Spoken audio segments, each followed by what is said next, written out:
நமது இதய தெய்வம் புரட்சி கலைஞர் கேப்டன் அவர்களை வணங்கி தேசிய முற்போக்கு திராவிட கழகத்தின் சார்பாக அனைத்து மாவட்ட கழக செயலாளர்களுக்கும், ஒன்றியம், நகரம், பேரூர் கிளைக்கழக நிர்வாகிகளுக்கும், மகளிர் அணி சகோதரிகளுக்கும், சார்பு அணி நிர்வாகிகளுக்கும், தலைவர் அவர்களை தன் உயிர் மூச்சாய் கொண்டுள்ள அனைத்து தொண்டர்களுக்கும் என் பணிவான வணக்கங்களை நான் தெரிவித்துக் கொள்கிறேன்.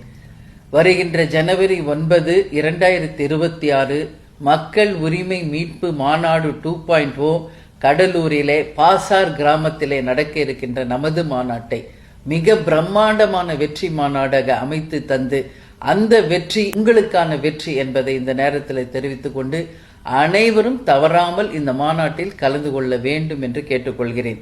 நல்லவர்கள் லட்சியம் வெல்வது நிச்சயம்.